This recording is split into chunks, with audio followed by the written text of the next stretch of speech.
Hi, it's Gene, retired in Mexico. Welcome to the channel. We finally are going to do our Joni Mitchell discography, and I've got my special guest, Professor Gumbo, here, and welcome. And so I'm on Patreon, I'm on Facebook, I'm on Instagram. So all the links are up above. Check them out, and we appreciate it if you hit the like or subscribe button, all the engagement, comments, and so I'm going to check in real quick. I checked in a little bit with the professor, but he had the flu last week? Yeah, really bad flu. I thought I tested for COVID and I didn't have COVID, but I had a bad flu that lasted for almost a week. And I'm just drained from it now. But I'm not sick anymore. I'm not feverish anymore. Well, good. I'm glad because I've been looking forward to this discography. I had my first appointment with an ophthalmologist today. And I was thinking it would have been fun to do David Bowie today because I have one pupil that's dilated and one pupil that's constricted. And so I have two different eyes today. They put eye drops in one eye. And yeah, I've never done that before. So yeah, getting older, we're going to doctors, I guess, but it's what it is. So what I'm going to do is give just a little. Some people may not be familiar with Joni Mitchell, and so we're going to count these down. She has 22 albums, and I want to talk briefly about her importance and who she is. Um, but I do want to reemphasize that when we do this discography, that it's our opinion, and we know a little bit about music, but we're not the arbiters of the universe. But I had a couple comments recently. I had one person who wrote about one of our videos, the professor and I, and called us clueless. And I jettisoned him from the channel. So goodbye, you know. If you want to attack our comments, that's fine. Don't attack us personally, right? So we don't deserve that. We've been listening to Joni for 40, 50 years, right? So Indeed. she started off as a folkie in a soprano voice and did the coffee house circuit up in Western Canada and then in Toronto.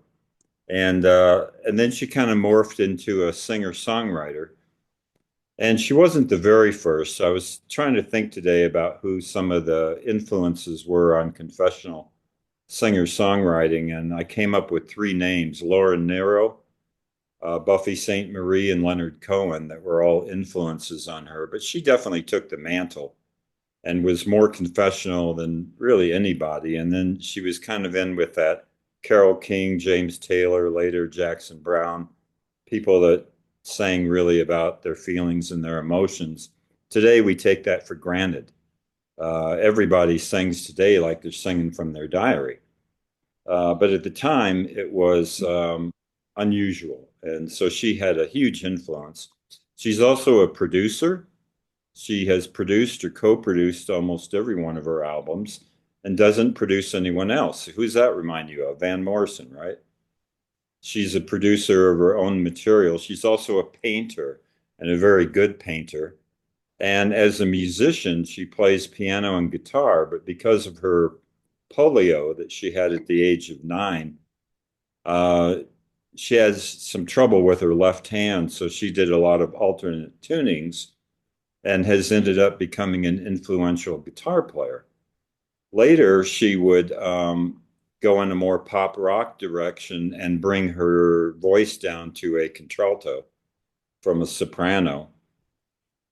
And then she got into jazz and had jazz influenced albums and actually worked with Charles Mingus and did pure jazz for a while, and then went back to pop rock and then got interested in synthesizers and ended up working with people like Thomas Dolby. And then her later career, where she continued to use synthesizers and drum, electronic drums and things on her music. And so anyway, she ended up with 22 albums and then had a brain aneurysm in 2015. So she's just kind of slowly coming back onto the scene. But we're going to go ahead. We're going to do two albums, then five, five, five, and then we're going to take turns. And who wants to go first? You go ahead. You'll go first? You go ahead. Okay, I'll go first. So I'm a big Joni fan, but my bottom two are, I don't have very good ratings for these bottom two. Um, they're the only two albums by Joni Mitchell that I don't like. I really honestly can say that. And so coming in at number 22, I have her most recent one, Joni Mitchell at Newport. Now, if you were there, this was probably really exciting. Um, she's sitting in a chair with her staff and her hat. It's kind of a throne, if you will. And she's doing a victory lap, and she certainly deserves it. But my notes here, I have too much Brandy Carlisle, not enough Joni Mitchell. It was billed as the Joni Jam, and they give her very little singing time on here. And again, if you were there, I've seen some video of it. It's more fun to watch it than to listen to it. But Brandy Carlisle, I don't dislike her, but she suffocates Joni Mitchell and just drowns her out and keeps reminding the crowd that of who she is, and it's kind of annoying and kind of cloying. So I really don't care for this album at the bottom. I'm giving it 1.5 stars. That's brutal, I know. But again, she deserves it. It was a victory lap, but it just isn't a very entertaining CD to listen to. At number 21, this is going to upset some people, but I have her last album, Shine. And it's kind of a bitch fest. She kind of became dour in her later years. And she's always sung about she's always sung about political issues and the environment, and but she always did it in a clever way. You don't know what they paved paradise and they put up a parking lot. On here, she just says assholes driving in the right lane, and her poetry is gone. And I just don't really care for it much. And especially the song Bad Dreams. I I wrote, think yuck. you froze. What's that? I thought Oh, you I froze. froze. Yes, you are. It does sound good, though. It's really well produced, well engineered, and has really good musicians on it, like Brian Blade, and I think Wayne Shorter's on here. But I just feel like her lyrical muse, her poetry disappeared. And so I'm going to give this one 2 stars. I'm not a fan of Shine. It was recorded for the Starbucks label in 2007. And so my least favorite albums are her last two from 2007 and from 2023. All right, your turn, Jim. Okay. So, um, my my feelings about Joni Mitchell have been complicated in that uh, I have loved her stuff ever since I first heard her when I was in high school, and started listening. And I have to admit to uh, a bias towards her early material. Okay, the her material from up through the uh, middle late 70s. Uh, After that, Joni is one of those people that I continued to buy out of loyalty, and sometimes it would take me a while to get around to really giving more than one listen to an album. And I went back and listened to some of them now, and I'm sort of a little bit surprised by your ratings of those two because both of those you'll see that you know I maybe a year ago I would have agreed with you, but listening to them again, I kind of um, liked them more. But I I think what it is Joni. There's several things I like about Joni Mitchell. One is she is a great poet. She really is. There's no doubt about that. She's one of the great Canadian poets. Um, the next is her voice. That high soprano that you were talking about, that Mhm. brings down the rating a little bit of her earliest albums for me, because then she developed into this sultry um, mezzo soprano, um, which is what I would consider the voice that I like the most of hers. from, like the voice that we'll hear on my favorite albums, which we'll get to last. Um, and then and then there's the styles that she does. You know, if you would have just asked me without me thinking about it, how much variety does Joni have? I would have said not really a lot. She does folk and she does jazz, but no, she does more than that. Over the last 50 years, she has made albums that kind of run the gamut as far as, I mean, she hasn't done any hard rock albums.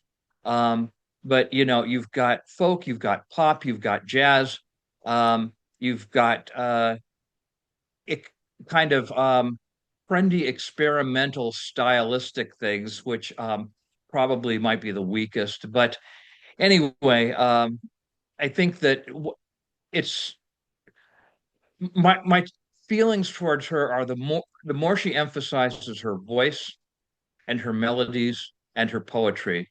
Those are the albums I like the most. Okay. And the two albums that I'm going to put here are they're not, I don't really dislike them that much. The fact is that the lowest one I gave is a 2.5, which is like, kind of a low average. Uh, it's a listenable album, but it's not one that I keep going back to. And that is Dog Eat Dog. Um, and so when I listened to it again while I was sick, I was really listening to it again, saying, "Well, what do I really like on here?" Um, are we going to talk about the songs that we like, or just skip those? Well, later we're going to do our 30 favorite songs, but yeah, sure, you can talk about the No, no, songs. no. I'll just skip that for now, unless there's something really worth talking about on there. So, Okay. Dog Eat Dog is one that, yeah, okay. It's an okay Joni album, but and by anybody else's standards, it's a good album, a very good album. But Joni has done better and does do better. Uh, I would say pretty much the same thing for the next one, my number 21, from 82. These are both from the 80s, by the way, which is probably uh, some of the weakest stuff I think that Joni did, the stuff that she made in the 80s, with a couple exceptions. And that is Wild Things Run Fast. Mm. Um, and again, it's not an album that just really grabs me, but I still give it 3 stars. So that's above average. Um, and I do have to say, I talked about her voice being sultry. Her version of Unchained Melody, I've never heard a sexier version of Unchained Melody. And that includes Van Morrison's version of it, which I'm saying kind of sarcastically because he does it, but there's nothing sexy about his version at all. He sounds like a grumpy old man doing it. But her version of Unchained Melody is like I I wish she did. I wish it were longer. She brings it in at the end of Chinese Cafe, um, and I mean I think I like it even more than the Righteous Brothers. So uh, you Wow. know, Wild Things Run Fast, 3 stars. Uh, Good album, but not a great album. Yeah, and Dog Eat Dog is most people's bottom album, so you got a lot of company there, that's for sure. All right, I'll go through my 20 through 16, and at number 20, I have Chalk Mark in a Rainstorm, 3 stars, so this is above average. So everything from 20 through 1, I recommend. Um, yeah, My Secret Place, her duet with Peter Gabriel, really good. I like the cover of the Sons of the Pioneers song, Cool Water. I think that's really well done. I like Black Wings, another good song, and I like Karina, another cover, but I like it. This was produced by Joni Mitchell and her husband at the time. Um, Klein is his last name. I just spaced out his first name, Larry Klein. One song that I don't like on here is I Am Lakota. Um, it's a song about Native Americans, but she just repeats the line too much. I am Lakota. And I go, who are you again? I am Lakota. Who are you? I am Lakota. It just goes on and on. It's not my favorite song on the album. It's an okay album, 3 stars, but it's got about four really good songs on it, and the rest I can take or leave. But yeah, Chalk Market and the Rainstorm from 1988. So you were talking about her 80s albums. Next, number 19, from 1991, I have Night Ride Home. Oh, did I say that was 3 stars? No, it was 2.5 stars. I'm sorry. All Music gave it 3 stars. I give it 2.5. And so it's an average album. And number 19, Night Ride Home, also 2.5 stars. And this is uh, it's an interesting album. It's got some good songs. Night Ride Home, the title track, is about her driving in Hawaii and seeing the moon, and it's a nice song. I enjoy it. Um, Cherokee Louise is brutal about sexual child abuse, and but it's salvaged by her kind of talking about what it was like to be children, and it's a pretty good song. It's hard to listen to though. It's very brutal. Um, I don't care for the song "Nothing Can Be Done." It kind of just depresses me a little bit. Makes me want to slip my wrists. And Ray's Dad's Cadillac, not very interesting. So it's a mixed bag. Night Ride Home.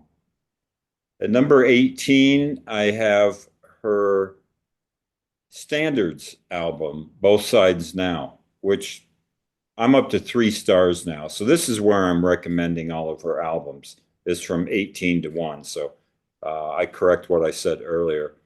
Um, doing standards is kind of a given, right? A lot of artists end up doing this. And I think what brings the album down a little bit for me is some slow tempos. Some of the songs need to be faster.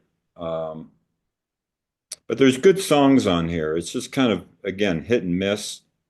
But yeah, I mean, it just is really slow at times, and it's a double album. But it's very interesting, and I do return to it. I like it. I just wish that she had picked up the tempo on some of these songs. Number 17 at 3 stars, I have her debut, Song to a Seagull. It's a nice start. It's only this low because she would get better. And like you talked about, she really sings in that high soprano voice. And that's not my favorite Joni, but I still like it. It's a really strong debut. It's also known as Joni Mitchell. It has 2 titles. And by the way, she, did this album cover and would go on to do several of her album covers. She's a very good painter. Like that a lot. And yeah, Song to a Seagull. Nothing wrong with this album. It's fine. It just doesn't grab me as much as some of her other albums, but it's a really good debut. And then at number 16, this is where I have Dog Eat Dog. And I'm kind of a defender of this album. I give it 3 stars. Um, there's several songs I like on here. I like Good Friends. I think that Michael McDonald is a very good duet partner with her, and I like their singing together on this. Tax Free, which was controversial, is a song I like quite a bit, and that's a song where she says "fuck it" and I'm going to go dancing. And it's a criticism of televangelists, and it's an angry Joni song, and she does angry pretty well. I rather like Tax Free. Um, Dog Eat Dog, the title track, is pretty good. Tracks 7, 8, and 9 really bring it down. The back half of this album is weak, but I like the first side, so I'll repeat those. Chalk Mark and the Rainstorm, Night Ride Home, Both Sides Now, Song to a Seagull, and Dog Eat Dog. Okay. Well, my next five, 20 through 16.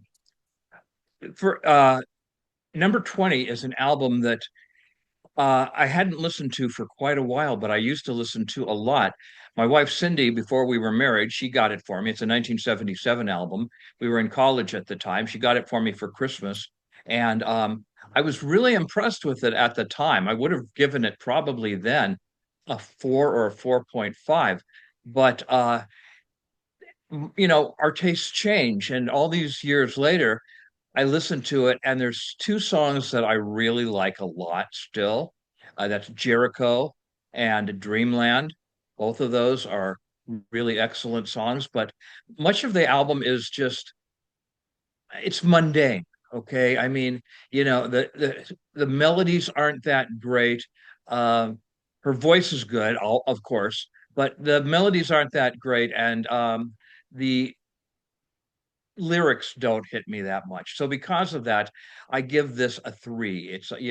A three is an average album, and there's sentimental purposes. I still have a three on it. That's Don Juan's Reckless Daughter. Um, which it's a little bit of trivia about it. I didn't even realize it until I started looking into it.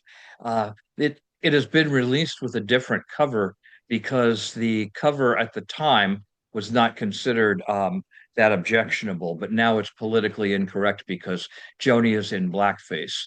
Um, and she's kind of a blackface magician. And so she's been so they gave it a different cover, and I don't know. I mean, I just really like the cover as it is, not because she's in blackface. I just like the collage of photographs that's on it. um then number 19, her her second live album, Shadows and Light. um this came out in 1980, and it was a good summary of what she had been doing in the late 70s. And it had some good artists on it. And actually, this is when she was doing jazz stuff at this point, and she has jazz musicians on here, and these jazz musicians actually liven up the proceedings for the up-tempo songs. The um, the soft songs, the quiet songs, are pretty much like the studio ones, but the up-tempo ones, they take to the jazz arrangements quite well. Um, and so this also I give a three to because it's not an album that I always keep going back to.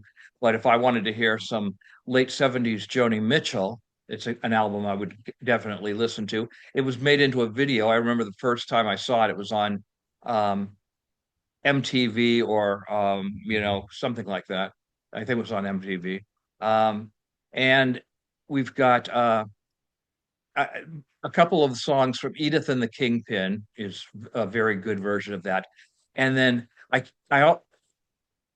put Amelia on here because I love that song. It's from Hijira, but this version of it is also really Mhm. good.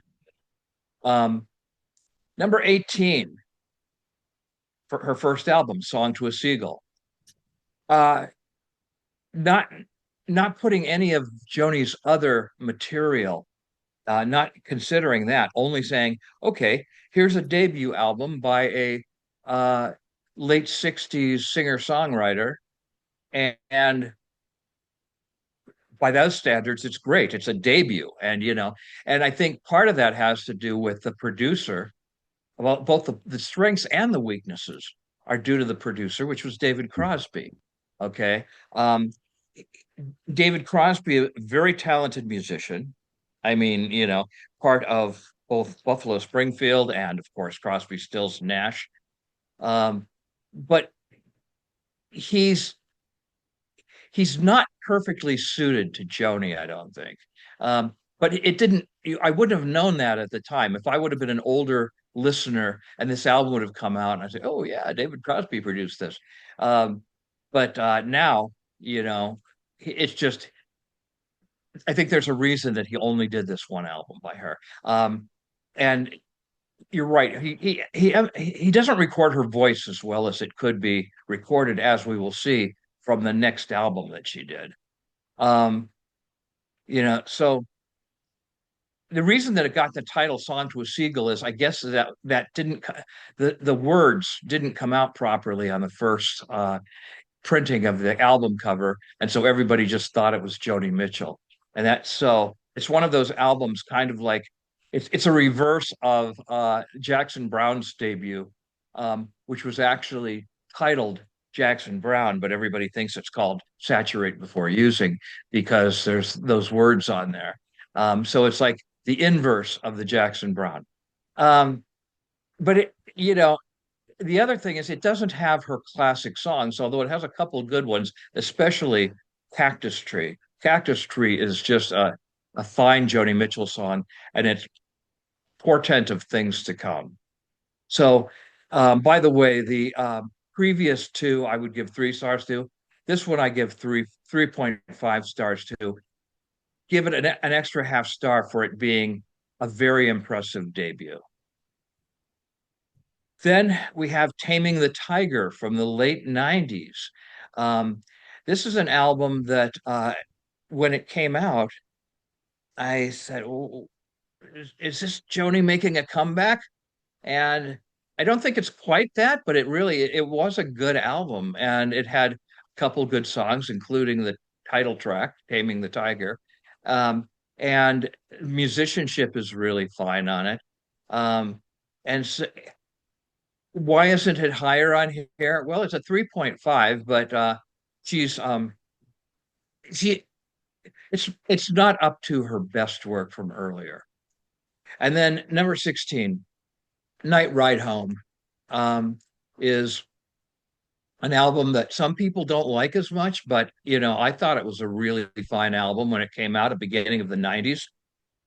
And the title track, Night Ride Home, I really like. And Coming from the Cold, I've always that song has always um, had a special place for me. I just really like the sound of it, the way the melody, and so Night Ride Home, very good album, 3.5, but not a great album. You want to recap those five? Yes, Don Juan's Reckless Daughter, Shadows and Light, Song to a Seagull, Taming the Tiger, and Night Ride Home. Okay, very good. Thank you. Um, yeah, and I had actually pulled out my albums to show, and because I do have a lot of these. Like, I talked about Both Sides Now. I do own that. So, these are albums that I like quite a bit. Number 15 for me is Taming the Tiger. You just talked about it. Really Okay. nice instrumentation. Yes. Um, Wayne Shorter, Brian Blade, Larry Klein. There's steel guitar on here, which is really nice. Um, yeah, it's brought down a little bit by some songs. I think the song No Apologies is one of her, what I call pure rant, no poetry. But I like Harlem and Havana, and I like Man from Mars quite a bit. It's a wonderful sounding album, really well produced. I give it 3 stars, so I think you said enough about it, but it's good. It's a good album. I think it's one of her better latter day albums. Number 14 for me is Travelogue. I used to own this, but I sold it before I went down to Mexico. It's covers of it's reworkings, and so that's another thing that people have done a lot is they've reworked their catalog, and I think it's nicely done. Very few of them elevate. In other words, I still prefer the original versions by and large on here, but there are some really good interpretations. I really like her version of "I Dream Flat Tires." That's really up tempo, and I like it. I like her version of Refuge of the Roads, Hajira, The Last Time I Saw Richard, and a song called Be Cool, which is really fun. Um, there are some slow tempos on here too. Um, some of the reviews felt that she was a little bit too serious about her music on here, and I think that's a fair criticism. It lacks a little bit of fun, but I still like it and I give it 3 stars. Number 13, I have Wild Things Run Fast, her first Larry Klein produced album. And I like this album, but I think I'm with you on it. I'm giving it 3.5 stars. I think it's a pretty good rock and pop album. But I do find that I don't return to it a lot. The Chinese Cafe, Unchained Melody, really good. I Dream Flat Tires is good. She does an Elvis Presley cover that's fun on here. Um, but there's two or three songs that never stick. Every time I look at the track listing, I think to myself, how does that song go again? In spite of how many times I've listened to the album, I used to own it. No, 3.5 stars from 1982. The tour on here, if you watch video from this tour, it's really rock and roll. Yeah, really good. Number 12, this is where I have Don Juan's Reckless Daughter, which I like more than you do. I think it's a pretty strong album. Um, side one is stellar. It was a double album, and I love the three tracks on side one. Then she does Paprika Plains. And that's a good song, but what I wrote here is it's not really her strong suit. It's a 15-minute song, though it did get Charles Mingus's attention, and that's the song that made him reach out to her, believe it or not, and want to work with her. But yeah, Paprika Plains is good, but it's long and it's heavily orchestrated, and it's not quite what she was meant to do. It's a very percussive album. Guitar, bass by Jaco Pastorius, some percussion by Don Elias. Not a lot of keyboards on here, except Paprika Plain. She plays piano on that. But it has a lack of keyboards, and that gives it a very unique sound. I actually love the sound of this album, and I think it also ends strongly with a couple songs right at the end. So I'm a fan. I have it at number 12 from 77, as you mentioned. All Music gives it 2 stars. So I'm a little out of the norm with this. 3.5 for me. I like it. And at number 11, Turbulent Indigo, her comeback album and released in 1994. This is a great sounding album. I like the song's Sunny Sunday that opens it. And of course, Sex Kills was the single, and she performed that quite a bit on talk shows and so forth. I've seen several live versions of it. Uh, really well produced, well engineered, good playing. Not a perfect album. That's why I give it 3.5 stars. But yeah, it was a pretty darn good late. Well, I think it's her best album from her later period. So I have a cat here who's begging to go out, but I might have to let him out in a minute. But let me recap those. I have Taming the Tiger, Travelogue, Wild Things Run Fast, Don Juan's Reckless Daughter, and Turbulent Indigo. Hey, some interesting choices there. And a few of the things that you rate higher than I do, I might go back and listen to them yet again. Um, the Joni is a person that like I said, I've always liked her stuff from the earliest stuff on, but I haven't paid as much attention after the '70s, really. I mean, I just kept buying her albums and listening to them, and once in a while I'd be really impressed. Um, this next one could be a little controversial because I have a feeling you're going to rate it much higher than I do because a lot of people rate it much higher. And I need to explain why I only give Mingus a 3.5. Um, there are certain artists that I have to me, there's a certain sound that they have, and that's the sound that I love. Van Morrison is one of those, and he often would do an album that didn't fit that, like when he would do, his country western album or his skiffle album. And I said, okay, I like this, but it's not the Van that I love. And when and this, and it's nothing against jazz or against Mingus because I like both, although I honestly have to say probably not as much as you do for either one of those. But to me, it just I heard it in my first reaction, and after God, almost how many years now is this? 35 years. I still think it still comes through. This ain't Joni, okay?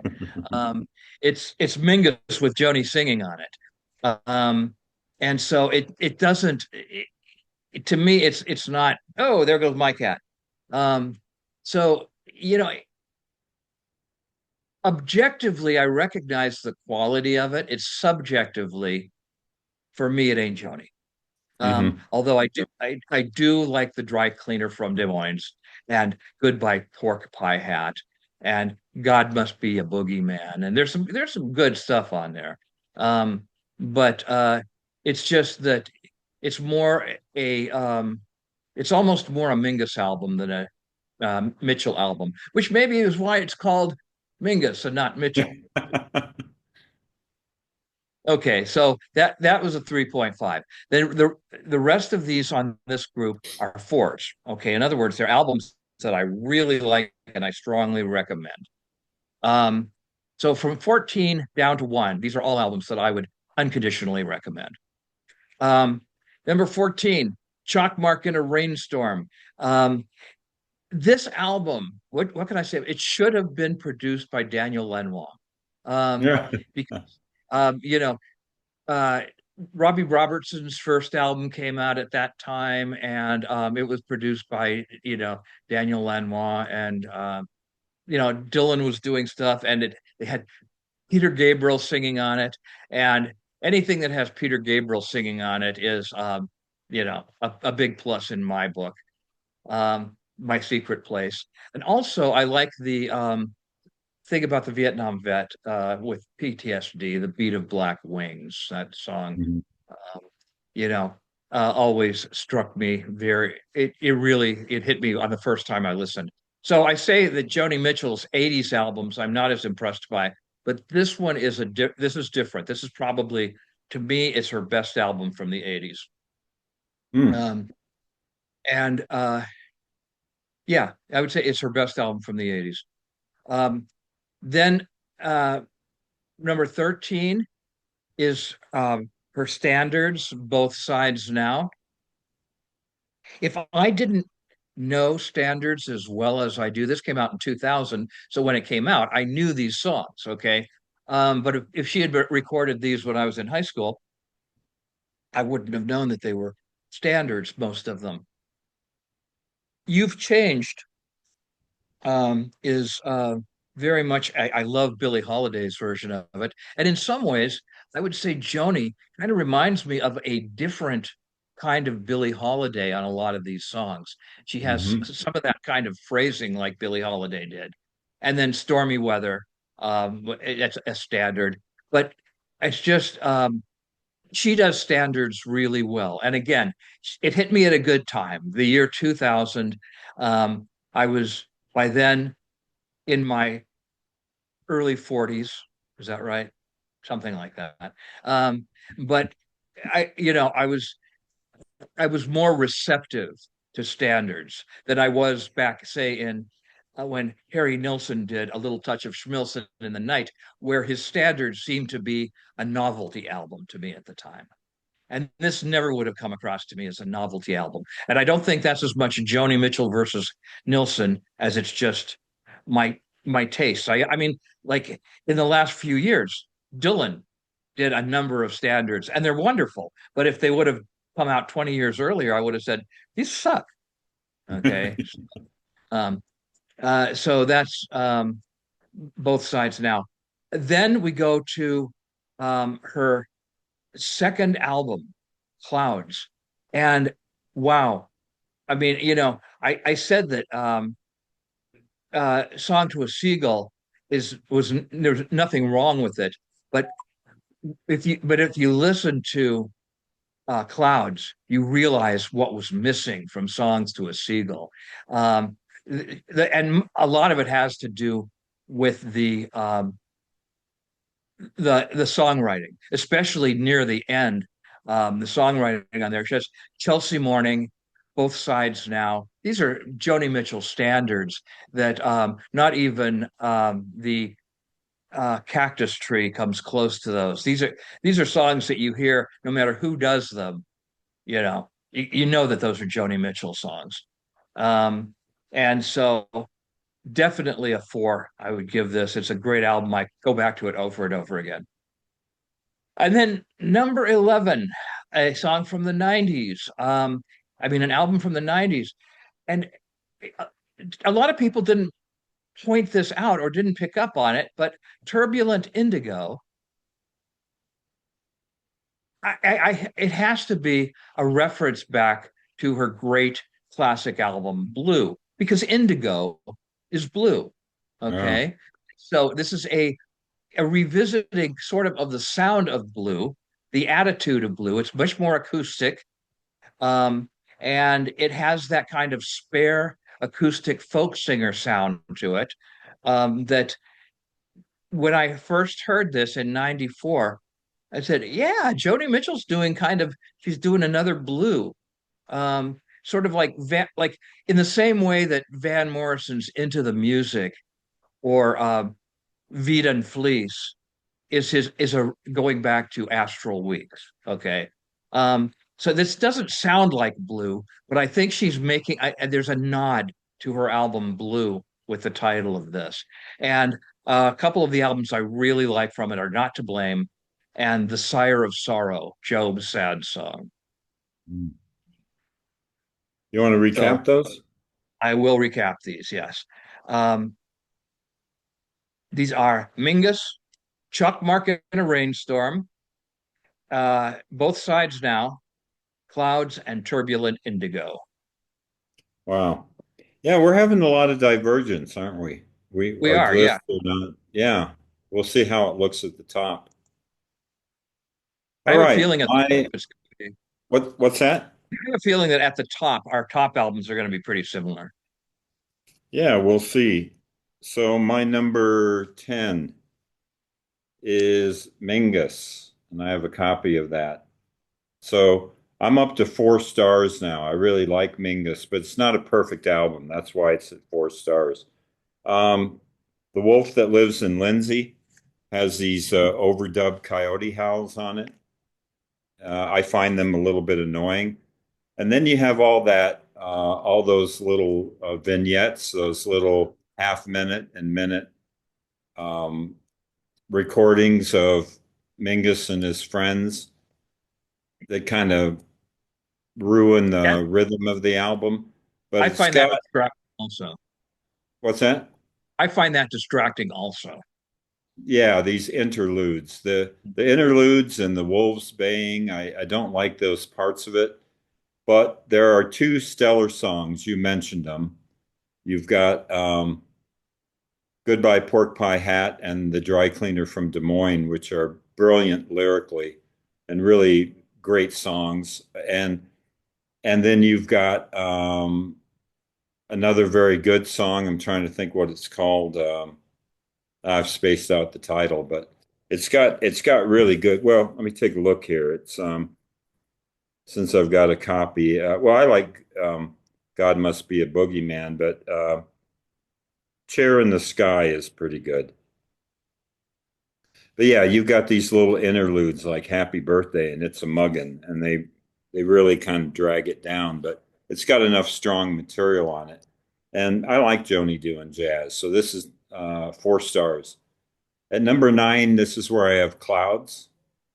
You mentioned it, Chelsea Morning, Both Sides Now. She didn't do so. She had all these songs that were covered by Judy Collins and Dave Van Ronk and Tom Rush and Buffy St. Marie, these people that covered her songs. And for whatever reason, she chose not to do those on her debut, Songs to a Seagull. But then on Clouds, she went ahead and reprised those.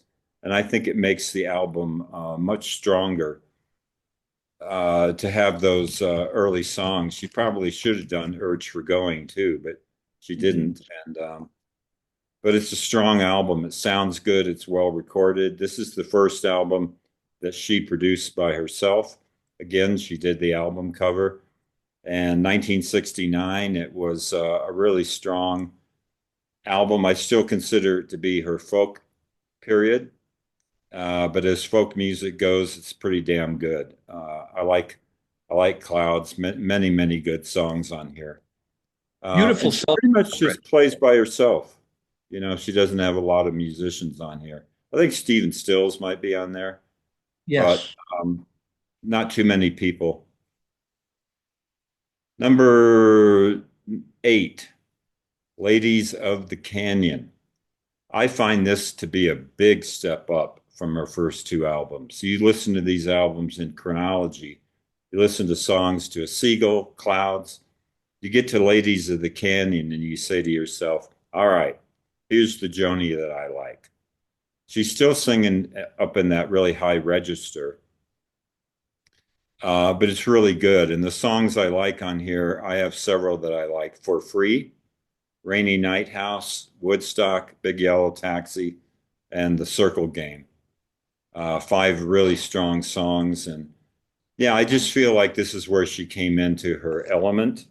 And yeah, I really like Ladies of the Canyon. It's good. It's a good album. Number 7 for me is her live album, Miles of Isles, with Tom Scott and the LA Express.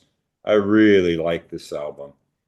I'm at 4 stars still with this, but it's wonderful. It's a good live document. Recorded mostly in Los Angeles. There was another venue, but it's mostly LA. The crowd is really enjoying it. And man, the band is really supple on here. They really support the songs really nicely. I like Woodstock, Rainy Night House, and The Circle Game are three of my favorite songs on here.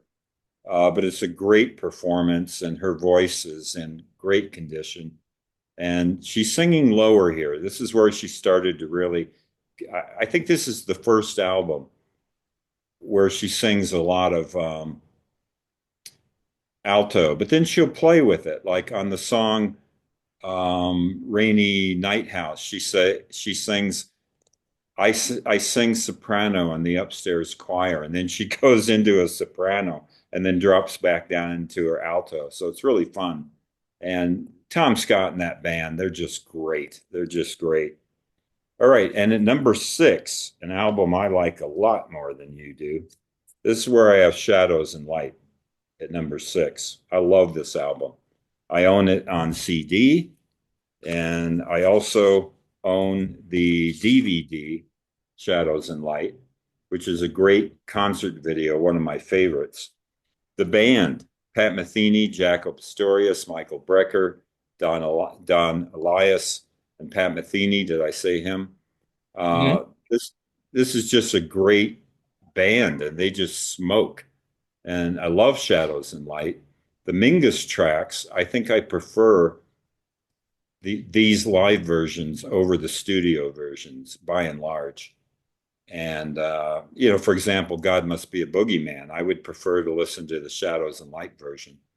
And then she just has a great set list on here. She's in great form and she's singing great. And I love it. I'm going to have to let this cat out here in a second because can you hear him? No. Oh, okay. Well, then I won't worry about it. But it's a red hot band, and I love Shadows and Light. So I'll recap this. So I'm a little bit bigger on the jazz period, I guess. Mingus, Clouds, Ladies of the Canyon, Miles of Isles, and Shadows and Light. All right. Oh, you mentioned Stephen Stills. This is a little aside, but I have to vent about um, how much I hate assholes. Um, you, there are people who on social media get some kind of a masturbatory kick out of getting people upset by posting fake stuff. Okay. Hmm. I and I normally don't get sucked in by this stuff. I mean, I actually, will usually go right to the internet and double check to make sure. But recently I've been listening to a lot of Crosby, Stills, and Nash, and particularly Stephen Stills. I watched a documentary about, and I just, I appreciate Stephen Stills more than I ever have. He's one of my favorite musicians. I mean, his earlier stuff in particular. Well, this was on supposedly posted on a Neil Young website, but it was a picture of a very ill-looking Stephen Stills, which makes sense because he just, stopped drinking and and he got pretty weathered by his alcohol. But the point is, it had a quote from his family about how much they are going to miss him, the light that he brought. And it was like Mhm. obituary.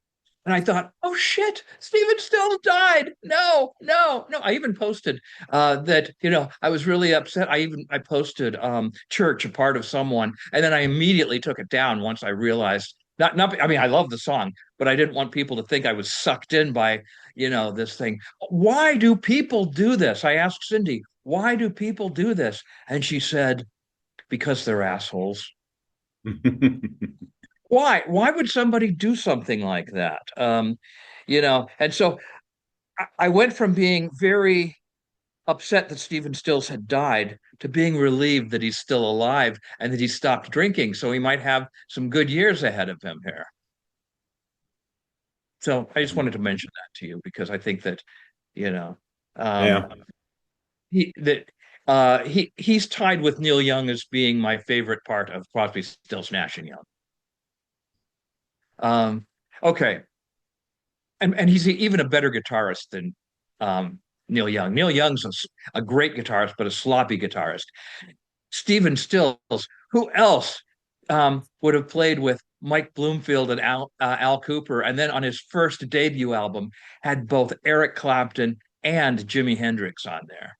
You know, so, I love Stephen Stills. Okay, um, so my my my next let's see. Yeah, we're going to the next six, 10 through 6. Miles of Isles 4.5, a near perfect album. I agree with Eugene. This came out. Well, I wanted to ask you, you may know, I didn't bother to check. This came out the same year as Court and Spark. Had she recorded Court and Spark before she did the Miles to Isles um, tour?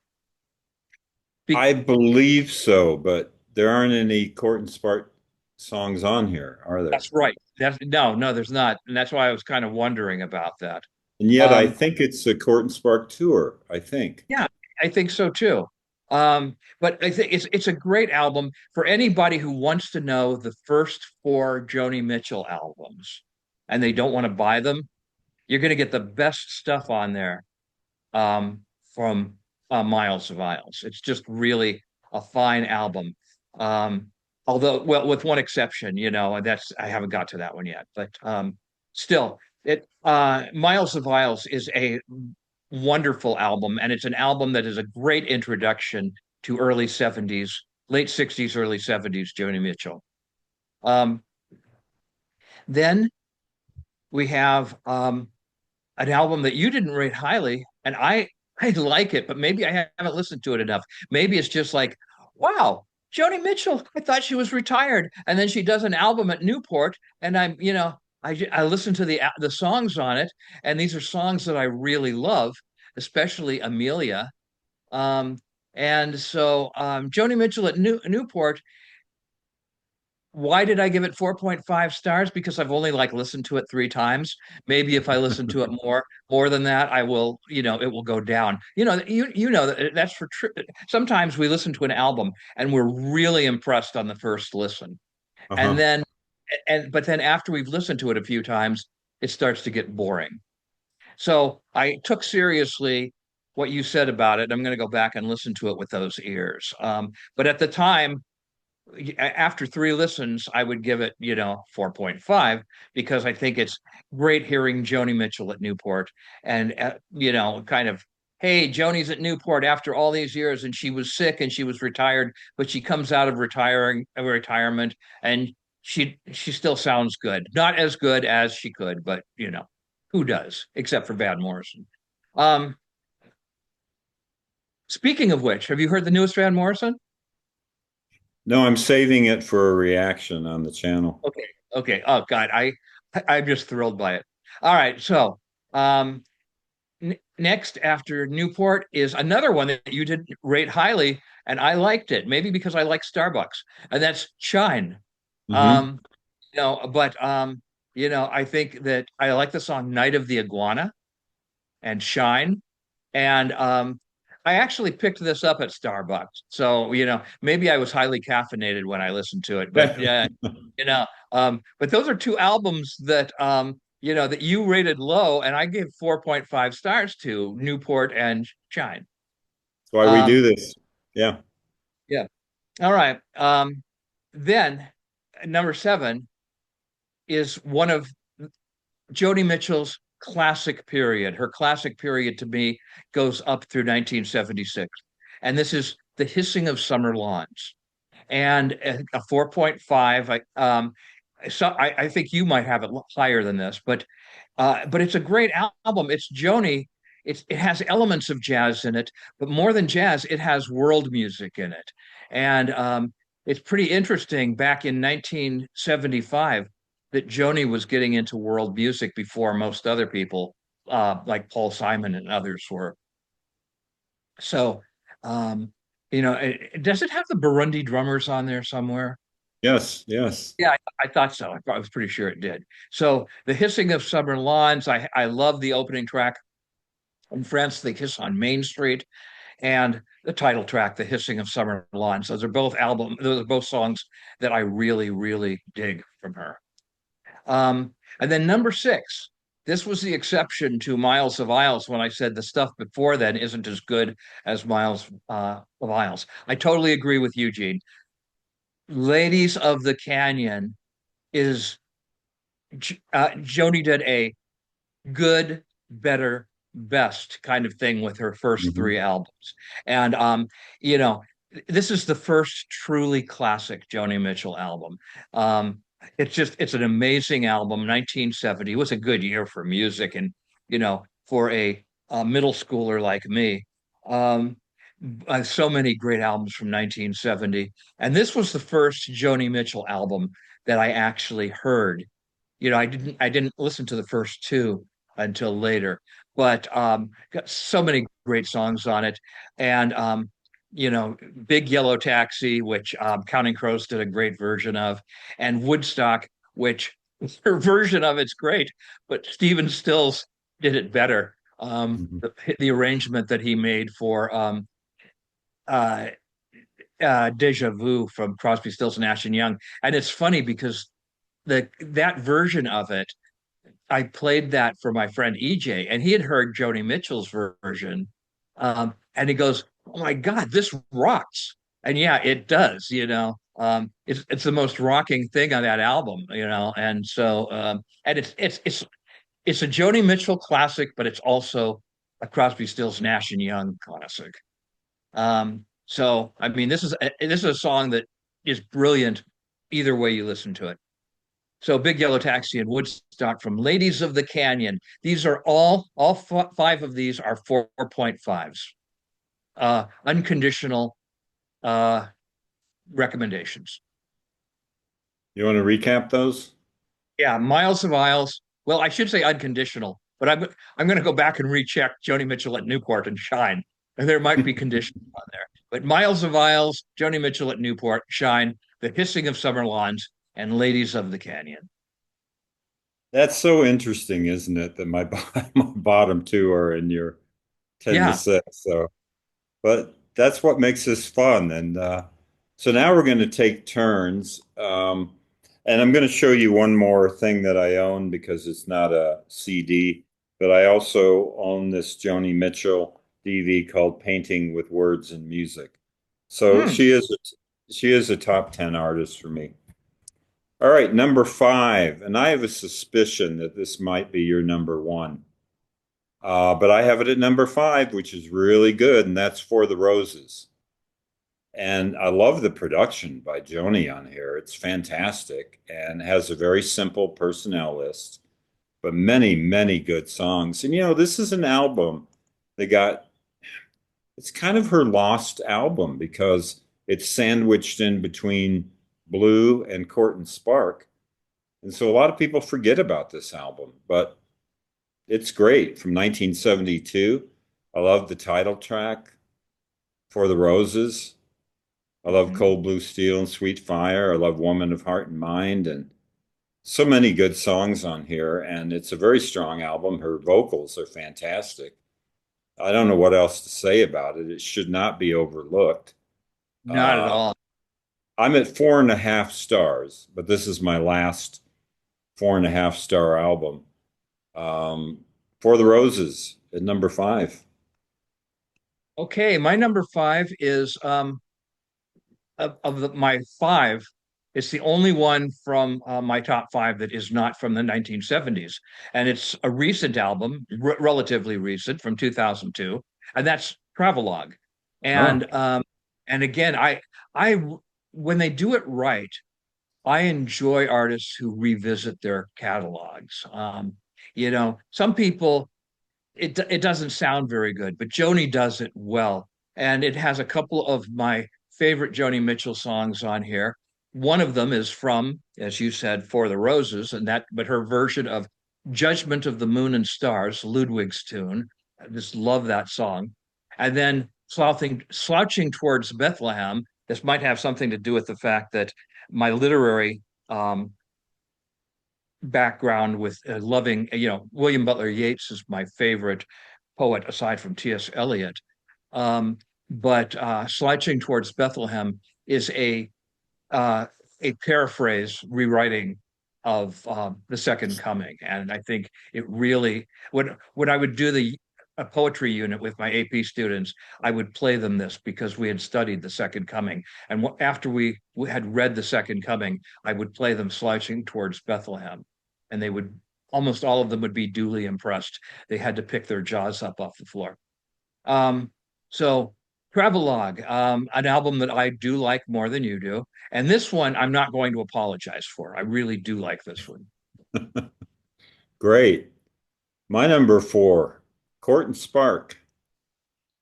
So this is a great sounding album, and it's so radio friendly. I don't know what she did.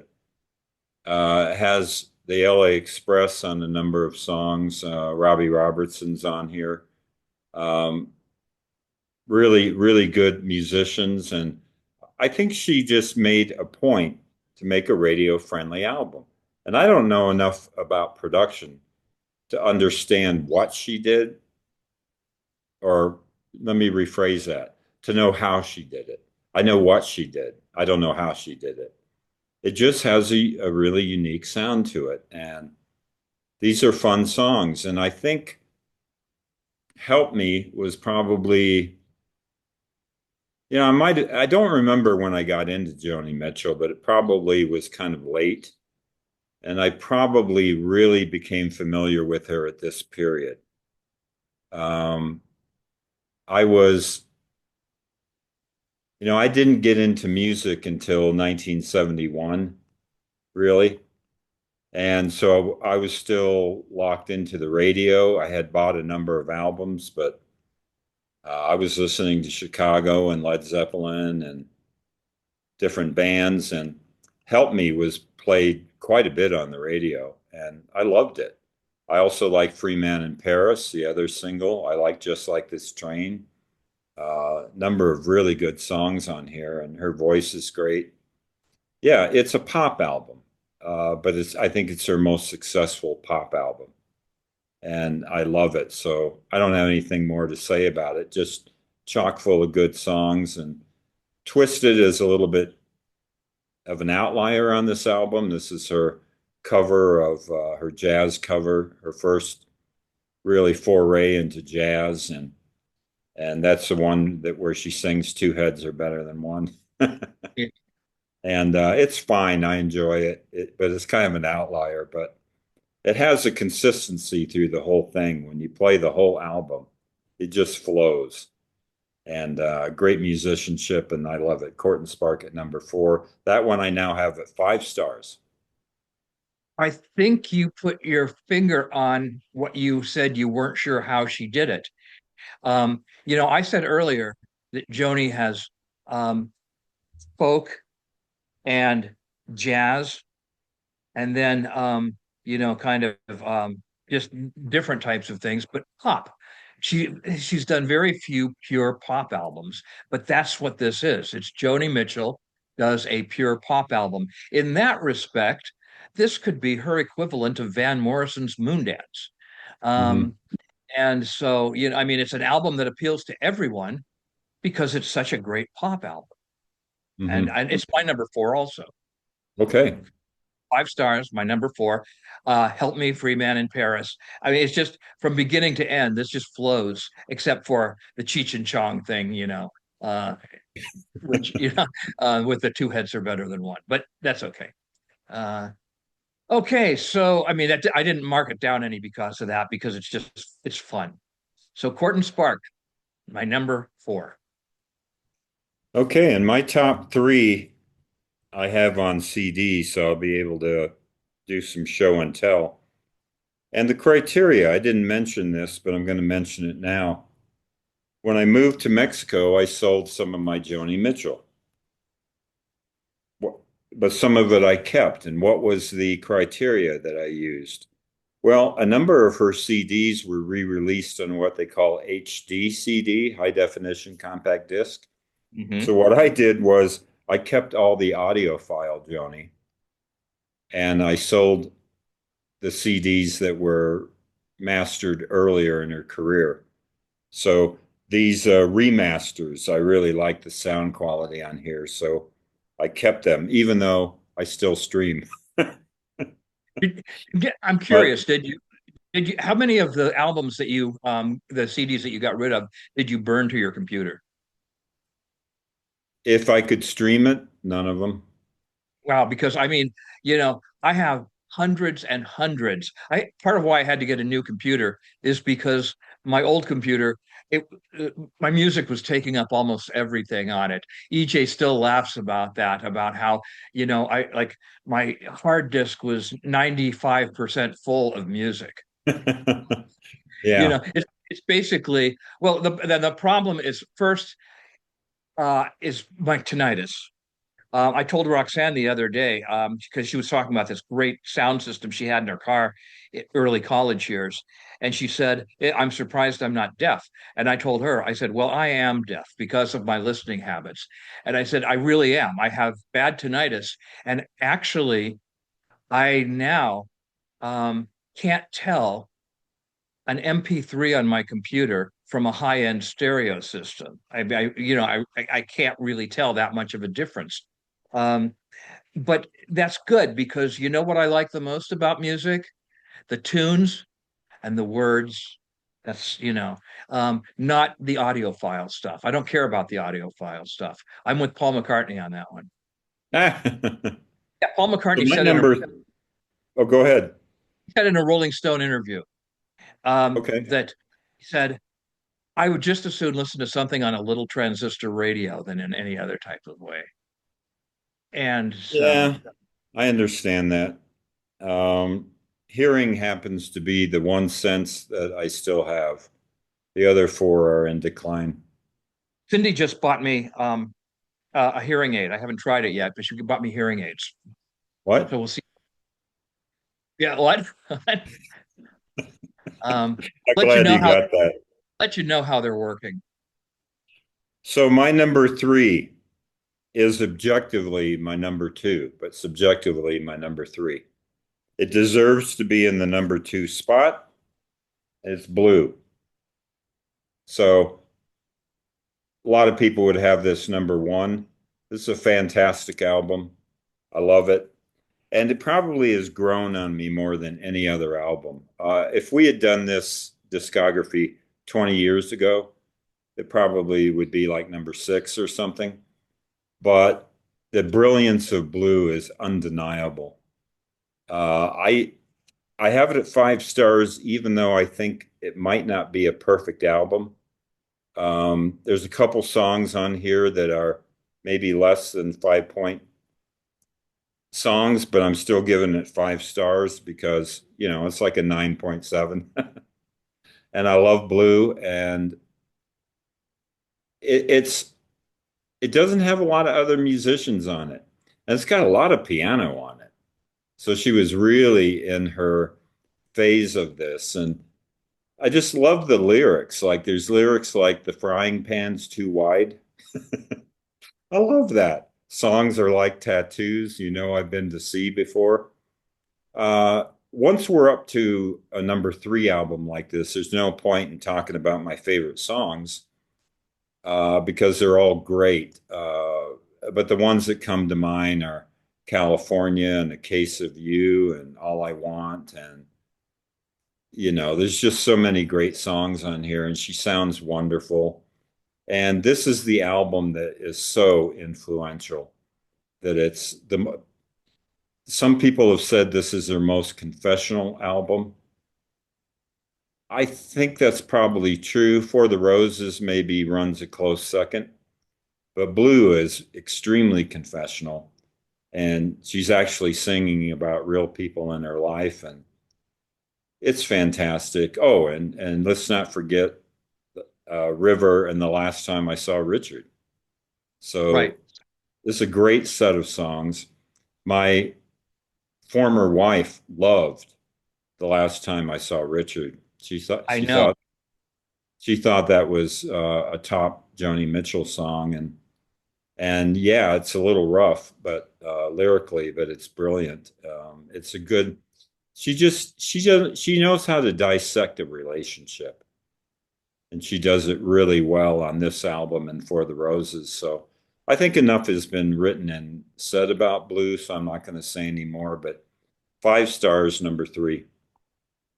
I think that from the time I met your ex, from the time I first met her, she told me that the last time I saw Richard was her favorite Joni Mitchell song at least once a week. Really? I mean, it's like always she was, whenever we bring up Blue, the last time I saw Richard, okay, okay, but I like A Case of You better. I love the lines, I could drink a case of you and still be on my feet. I just love that line. I could, you're in my blood like holy wine. You taste so bitter and so sweet. I could drink a case of you and still be on my feet. You said you had trouble picking a favorite. This is my favorite from the album. Um, and so my number three also is Blue. So our four and five are the same. Number a 5 star album, a classic album, an album that launched a sea of Joni Mitchell influenced singers.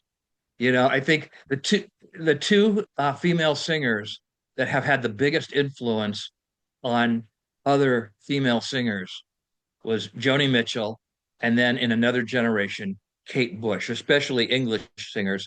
But so many of the modern singers now nod to Kate Bush as being, an inspiration. Yeah, I love it. On a cartoon coaster, I drew a map of Canada. Oh, Canada. With your name on it twice. Yeah, it's Yeah, just brilliant. And she drew it in the TV light at the bar. right. So Yeah, it's it's great. just every line from that song is fantastic.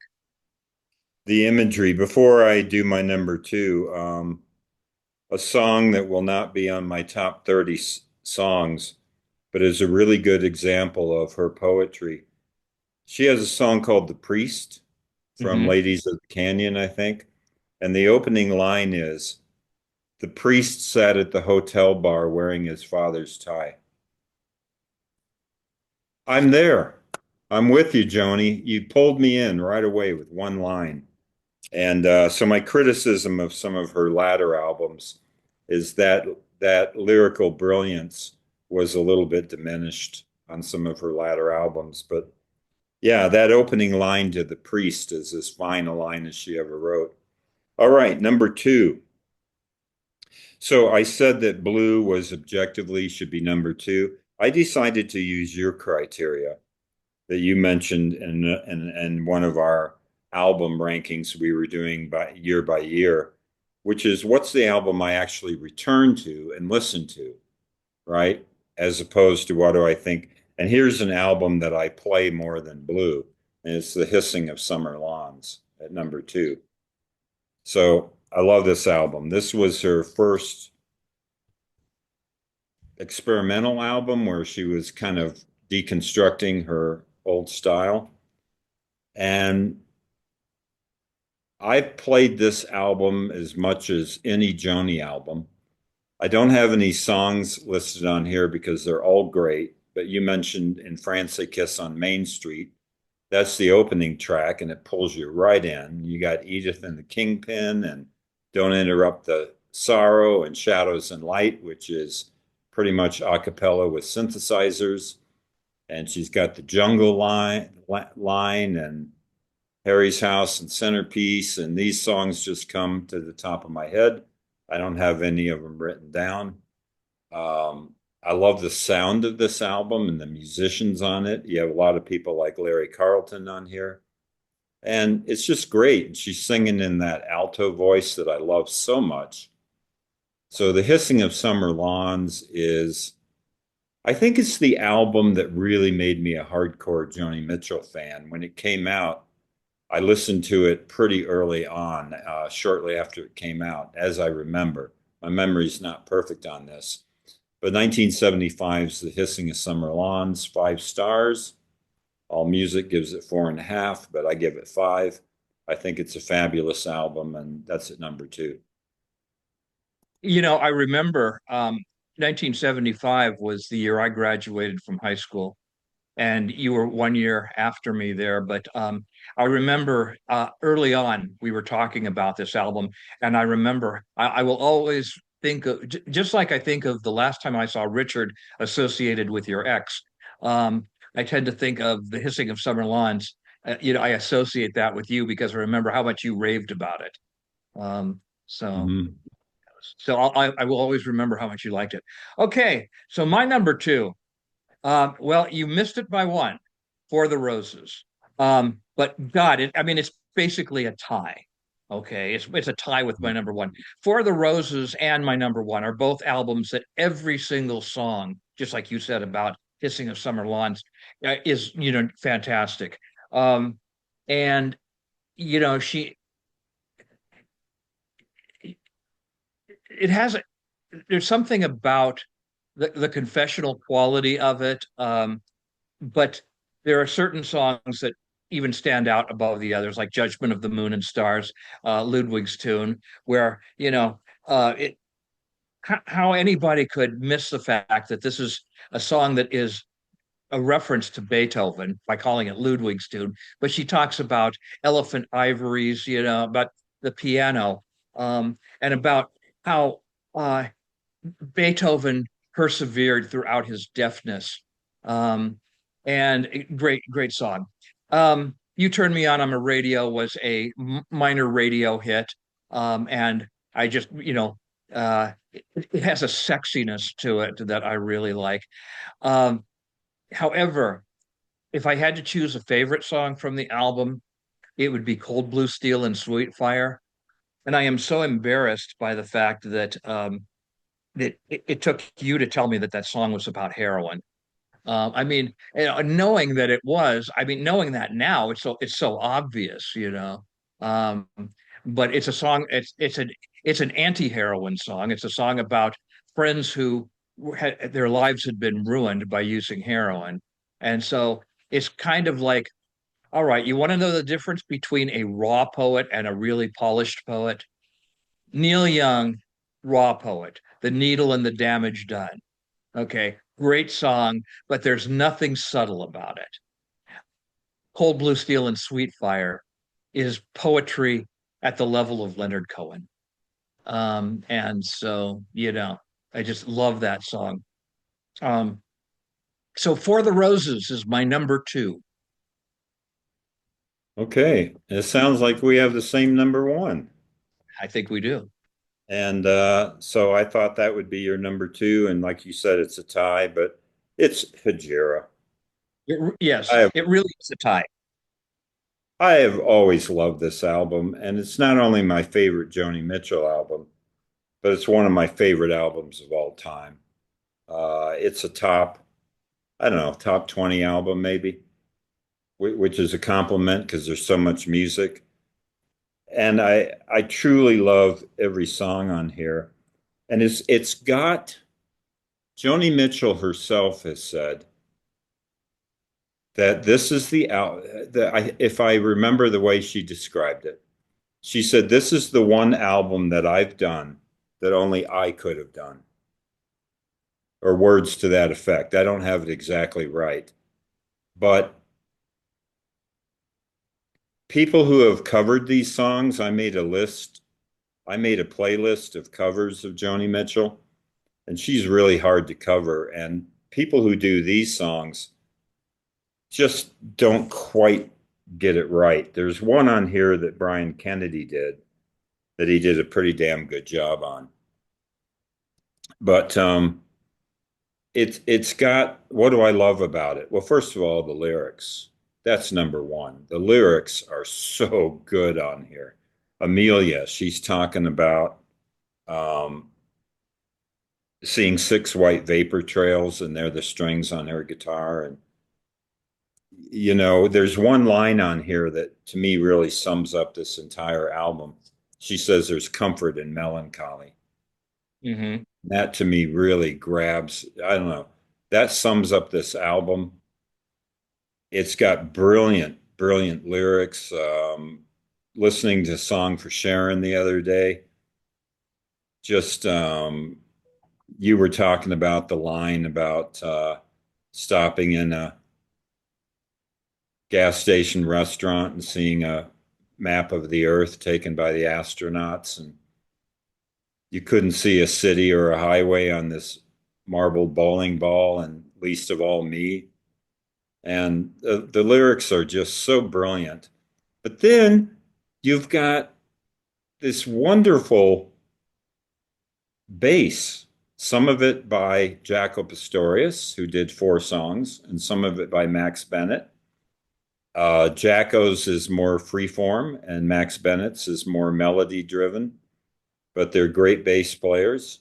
And then her guitar stylings. This is not a piano album. Um, this is not a keyboard album in any way.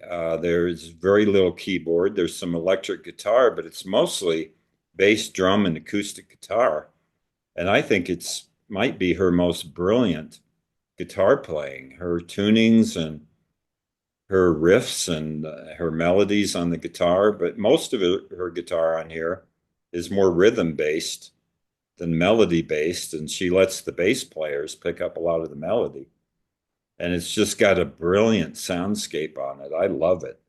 Hajira, which is basically a concept album about her trip across the United States from Maine to California. And she drove without a driver's license. So she got behind trucks, and the trucks let her know when there was police coming. And, it was Huh? just her looking at the road and the sky,